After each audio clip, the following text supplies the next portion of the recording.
This week we have honey hunters and their companions predicting disease by looking at your blood and a sense of relief. Honey hunters and their companions. Honey hunters are people who look for honeybee nests to extract honey. Now, these hunters in Africa, they use a special guide, which are honeybird guides. What makes this cooperation interesting? The honey hunters they use a special sound to call the birds. The birds get wax and bee larvae in return of finding a bee nest. And at times it is the bird that calls upon these humans to go honey hunting. Now, people in different regions of Africa use different sounds to call birds in that region.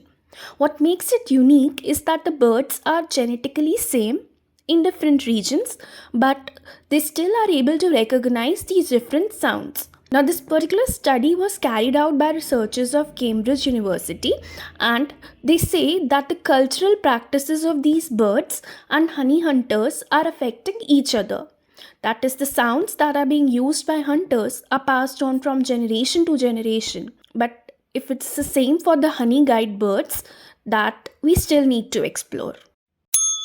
Predicting disease by looking at your blood. We hear all the time how age is just a number, but now we have scientific evidence to back that. There have been studies that predicted the biological age of a person by looking at the condition of the body using various tests, but they don't look at individual organs.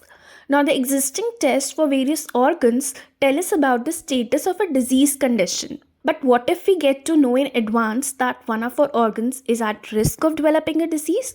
Would it not help us by taking timely precautions? Researchers at Stanford University have taken a step in that direction. They found after looking at blood samples of 5,000 individuals that different organs age differently in an individual and amongst different individuals. Now they identified proteins coming from different organs, and then they used machine learning to predict the age of an organ. What they found was 20 out of 100 individuals in these 5,000 people, they had an organ that was aging faster than it would have been like in most individuals of their age. Now, this increases their chance of developing a disease in that organ and also increases the chance of early death. Now, these blood tests need to be tested in more individuals before it will become available to know the age of your different organs. Then, a sense of relief.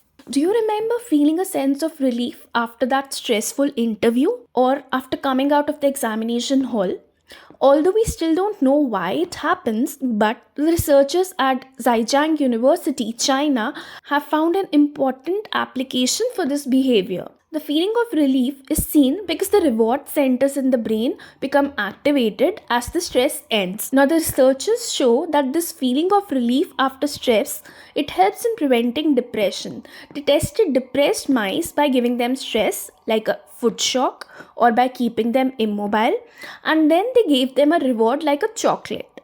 Now, they found that these mice showed less of depressed behavior, but this did not happen in mice that were not given any reward. Now, the researchers suggest that providing reward within 2 hours after the stressful situation is over could help in alleviating symptoms of depression.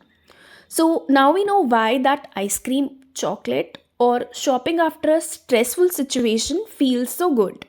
Science Bagels will be back next week with another episode of Last Week in Science.